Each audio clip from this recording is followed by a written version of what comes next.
잠언 4장 10절부터 27절을 가지고 말씀드리겠습니다. 본문은 지혜로운 길과 악한 길을 보여주고 각각의 길을 선택하여 살아갈 때 그 결말이 어떠한지를 잘 보여주고 있습니다. 어떤 길로 가야 합니까? 어떻게 했습니까? 11절에 지혜로운 길을 가르쳐 주었고 너를 바른 길로 이끌어 주었으므로 라고 했습니다. 지혜를 얻는 방법을 가르쳤습니다. 진리의 교훈을 가르쳤습니다. 그 결과 어떻게 되었습니까? 12절에 내 걸음이 막히지 않고 그랬습니다. 도로가 막히면 짜증이 납니다. 연료가 많이 듭니다. 일이 되지 않고 시간만 걸립니다. 우리가 가는 길이 막히지 않아야 합니다. 12절에 달려가도 넘어지지 않을 것이다 라고 했습니다. 빨리 가면 넘어지기 쉽습니다. 뛰어가다가 넘어집니다. 그런데 달려가도 넘어지지 않을 것이라고 했습니다. 지혜로운 길을 가고 바른 길을 감으로 넘어지지 않는 것입니다. 미련한 길로 가고 잘못된 길로 가기 때문에 천천히 가도 넘어집니다. 10절에 내 말을 받아들이면 장수한다고 했습니다. 불의의 사고나 병으로 요절하지 않습니다. 하나님께서 주신 명을 다 누립니다. 우리가 선택의 기로에 서 있습니까? 장애물에 걸려 넘어지거나 비틀거리고 있습니까? 내가 어떻게 행동해야 할지 모릅니까? 하나님의 말씀을 매일 읽고 묵상하면서 나를 향한 하나님의 지혜를 듣고 받을 수 있습니다. 13절에 훈계를 놓치지 말고 굳게 잡아라. 그것은 내 생명이니 단단히 지켜라고 했습니다. 하나님의 말씀을 부여잡아야 합니다. 예수님을 굳게 잡아야 합니다.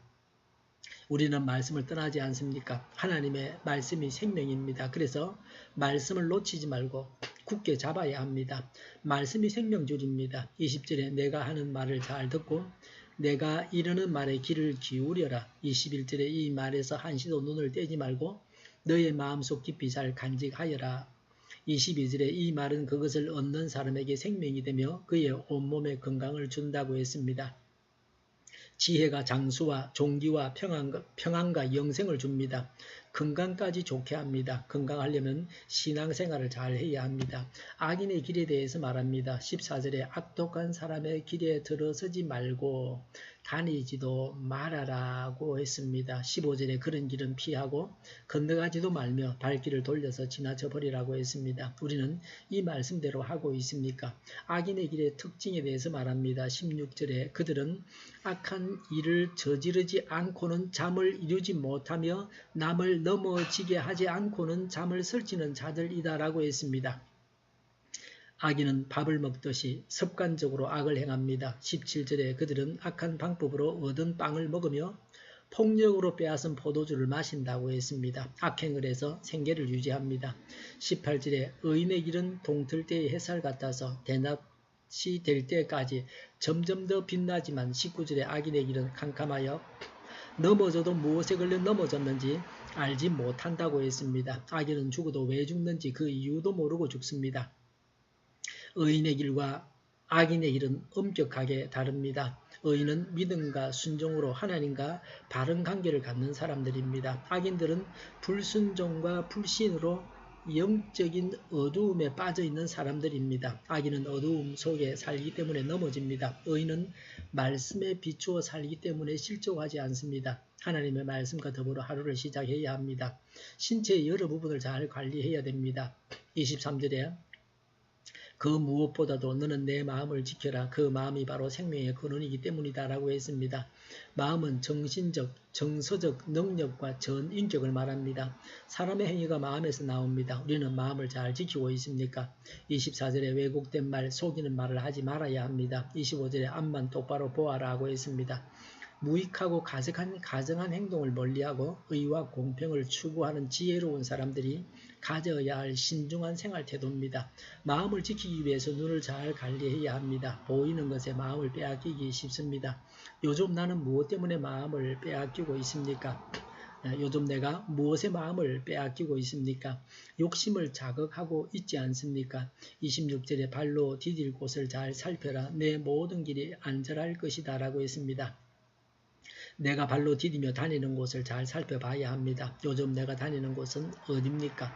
발길을 끊어야 할 곳은 아닙니까? 살펴야 됩니다. 무작정 행해서는 안 됩니다. 건강이든 사업이든 무슨 일이든 우리가 살피고 행해야 합니다. 일상생활에서 진지한 삶의 태도를 가져야 합니다. 27절에 좌로든 우로든 빗나가지 말고 악에서 내 발길을 끊어버려라고 했습니다. 악의 유혹에 빠져 있지 말라는 것입니다. 경건하고 선한 생활을 유지해야 합니다. 악과 싸워서 이겨야 합니다. 하나님 말씀을 따라서 지혜롭게 살아야 합니다. 헛된 것에 빠지지 않도록 마음을 단속해야 합니다. 기도하겠습니다. 하나님 말씀을 따라 지혜롭게 살게 하여 주시옵소서. 헛된 것에 빠지지 않도록 마음을 단속하게 하여 주시옵소서. 우리 동일교회가 만구른집하게 하여 주시옵소서. 예수 이름으로 명하노니 모든 병만은 물러가고 몸의 모든 부분들은 온전하게 될지어다. 신유의 기적을 베푸셔서 지금도 저희의 질병을 고쳐주시옵소서. 저희와 교회와 이 나라의 민족을 불쌍히 여겨주시옵소서. 독재 정권이 무너지고 평화 통일을 이루고 민족 번영의 길로 나아가게 하여 주시옵소서. 전쟁 위험이 사라지게 하시며 북한의 핵 문제를 해결하여 주시옵소서. 신앙의 자유를 늘 누리며 살게 하여 주시옵소서. 하나님을 대적하는 세력들이 바로 망하게 하여 주시옵소서. 국회와 정부가 하나님이 기뻐하시는 법만을 만들게 하여 주시옵소서. 반성경적인 모든 법과 내기와 영들이 지구상에서 즉시 철폐되게 하여 주시옵소서. 대통령이 통치를 잘하게 하시며 지진이 일어나지 않게 하시며 출산율이 올라가게 하여 주시옵소서. 자녀를 낳고 살만한 나라가 되게 하여 주시옵소서. 에너지 정책, 재활용법 정책을 제대로 세워서 집행하게 하시며 늘 맑은 공기를 마실 수 있게 하여 주시옵소서. 오늘도 성령님을 따라서 차고 넘치는 삶, 복된 삶을 살게 하여 주시옵소서. 감사와 찬양을 주님께 돌려드리며 예수님의 이름으로 기도하옵나이다. 아멘.